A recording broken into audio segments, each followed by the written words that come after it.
آج سے تقریباً 1 صدی قبل اس امت پر بے یقینی کی کیفیت کو مسلط کیا گیا، اور ہمارے نفسیات کے ماہرین کہتے ہیں کہ یہ بچوں کے ساتھ بھی نہ کریں، کہ بچوں کو کہیں تم کچھ نہیں کر سکتے۔ جب آپ بچوں کو تانا دیتے ہیں تو وہ واقعی کچھ نہیں کر پاتے۔ تو اس لیے امت کو بے یقینی میں مبتلا کرنے کے لیے مغرب کی برتری کو ثابت کیا گیا، جگہ جگہ 2 نمبر دانشور بٹھا دیے، حتیٰ کہ ہماری عصری دانشگاہوں کے اندر فرنگی روحوں کے بے حس ڈھانچے مشرقیت کو گالی دینے لگے اور مغربیت کے قصیدے پڑھنے لگے، ان کی تہذیب اور تمدن کے گن گانے لگے اور اپنی تہذیب کو ڈیگریڈ کرنے لگے، اور دنیا کے سامنے یہ بات باور کی کہ یہ ناقابل تسخیر ہیں، ان کا مقابلہ نہیں ہو سکتا۔ یہ بے یقینی اس امت کو توڑ کے رکھ دیا۔ اقبال نے آج سے 100 سال قبل کہا تھا، سنے تہذیب حاضر کے گرفتار، غلامی سے بدتر ہے بے یقینی۔ اور اس امت کی نشأت کو، اس امت کی نہضت کو روکا گیا کہ نہیں تم مقابلہ نہیں کر پاؤ گے، اور یہ ماضی کے اندر بھی ہوتا رہا۔ قوم موسیٰ نے کہا تھا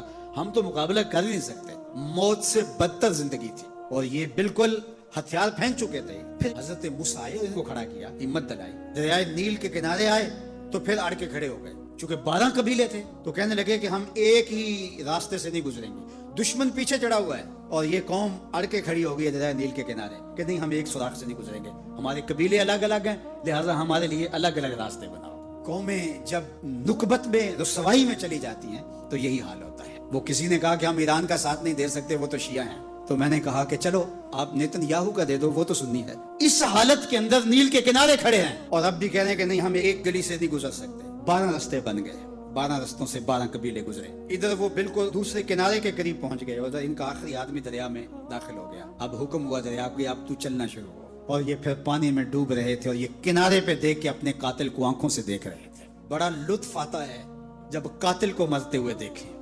آج کل بڑا مزہ آ رہا ہے، آج کل بہت خوشی ہو رہی ہے۔ یہ آج ہی مجھے کسی نے بھیجا کہ اسرائیل کے وزیر ثقافت نے ایک ہاسپٹل پہ کوئی میزائل لگا ہے، اس کی کوئی دیوار گر گئی ہے، تو اس نے کہا کہ یہ انسانیت تو نہیں ہے۔ میں نے کہا جب تم نے بچوں کو بھی کھینچ کے نکالا تھا اور آکسیجن کی نالیاں بھی توڑی تھی اور بم برسائے تھے، ان کی رگوں کے اندر بھی سرخ خون دوڑتا تھا، وہ بھی انسان تھے، تم اتنی جلدی بھول گئے، تم نے 80,000 لوگوں کو پیس کے رکھ دیا اور آج تمہیں مزہ آیا۔ میاں ابتدائے عشق ہے، روتا ہے کیا؟ آگے آگے دیکھیے ہوتا ہے کیا؟ ابھی تو لطف آئے گا، ابھی تو تمہیں پتہ چلے گا کہ درد کیا ہوتا ہے۔ ابھی 1-2 ماہ قبل آئرن ڈوم کی کہانیاں یہ دانشور ہمیں سنا رہے تھے، وہ کہتے تھے وہاں چڑیا بھی اندر نہیں جا سکتی، لیکن پھر دنیا نے میزائل جاتے دیکھے، کیسا خوف زدہ کیا ہوا تھا۔ نہیں ناقابل تسخیر ہے، اس کا مقابلہ نہیں ہو سکتا۔ وہ آسمان سے اترے ہیں، کیوں ان کا مقابلہ نہیں ہو سکتا؟ خدا چاہے تو ممولے سے شہباز کو لڑا دے، وہ تو ابابیلوں سے ہاتھی مروا دیتا ہے۔ تو اللہ جل شانہ کمزور نہیں ہوا، اس کی خفیہ تدبیریں ابھی ختم نہیں ہوئی اور کبھی ختم نہیں ہوں گی۔ تم ایک چال چل رہے ہو اور وہ تمہیں چال میں پھنسا رہا ہے۔ میرے اللہ نے اس امت کے تنے نازک کے اندر زندگی کی لہریں پیدا کر دی اور ایک تموج پیدا ہو گیا ہے۔ اگرچہ آج بھی وہ فلسفہ، آج وہ دانشوری کا جعلی غلغلہ موجود ہے، آج بھی مایوسی کے نعرے لگائے جا رہے ہیں۔ 4 دن کی کہانی ہے، اس کے بعد آپ کو ایران کھنڈر بنا دکھائی دے گا، بن جائے کھنڈر، اس سے کوئی فرق نہیں پڑتا۔ جو پیغمبروں نے جنگیں لڑی ہیں اس کے نقصان پیغمبروں نے اٹھائے، اس سے کیا ہوتا ہے؟ تم کھنڈر کی بات کرتے تھو، کربلا کھنڈر نہیں بنا تھا، لیکن آج جھنڈے حسین کے جھول رہے ہیں، یزید کے تو نہیں جھول رہے۔ تو یہ کھنڈر اسرائیل بننے والا ہے، اسلام کا جھنڈا اونچا ہوگا۔ آل اسلام و یالو ولا یولا علی، اسلام سر بلند ہے، سر بلند رہے گا، اور شرق سے لے کر غرب تک جھنڈا میرے حضور کے نام کا لہراتا رہے گا۔ اس لیے ہمیں پوری قوت کے ساتھ ایران کے ساتھ کھڑا ہونا ہوگا۔ یہ ایران کی لڑائی نہیں ہے، یہ امت کی لڑائی ہے۔ یہ ان 80,000 بچوں کا، بوڑھوں کا، جوانوں کا بدلہ لینے کے لیے کھڑی ہوئی ہے امت، جن کو پیس دیا گیا، ان کے اوپر نوحہ بھی نہیں پڑنے دیا گیا، جن کو بھوک اور پیاس سے تڑپا کے مارا گیا۔ آج ان بچوں کا بدلہ لیا جا رہا ہے جو انہوں نے اذیتیں دی، جو کچوکے دیے۔ اس ممبر پہ بیٹھ کے ہم روتے رہے، ہماری خلوتیں، ہمارے حجرے آنسو سے بھر گئے۔ ہم تو صدیوں سے روتے آ رہے ہیں جو ہمارے ساتھ ہوا۔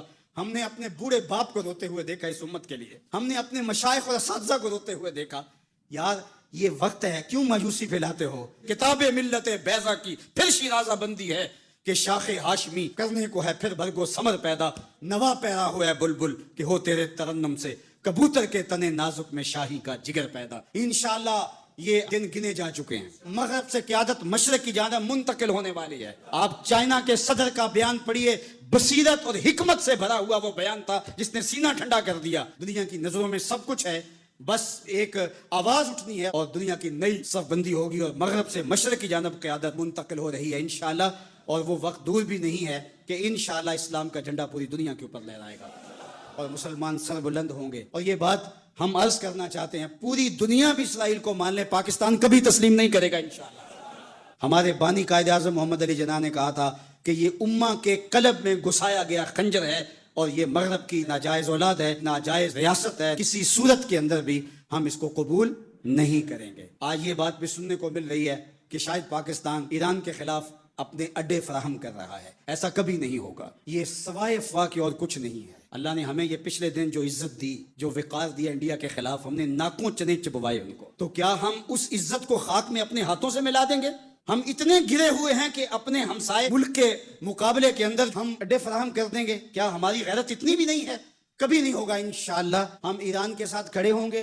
کیسے کھڑے ہوں گے؟ یہ ہمارے عسکری ماہرین کا تجربہ ہے کہ انہوں نے کیسے کھڑے ہونا ہے اور کس طرح ساتھ دینا ہے. ہم وہاں سے زخم لگائیں گے, تمہیں پتہ بھی نہیں چلے گا یہ تیر آیا کدھر سے ہے. انشاءاللہ تم چیخو گے لیکن تمہیں پتہ نہیں چل سکے گا کہ یہ پہنچا کیسے ہے, کس راستے آیا ہے. انشاءاللہ اب تمہارے رونے چیخنے کا دور شروع ہوا اور انشاءاللہ بیت المقدس ان قریب ایسے مرحلے میں پہنچے گا کہ ہم یہاں کہہ رہے ہوں گے کہ ہم بیت المقدس کے راستے مدینے جا رہے ہیں.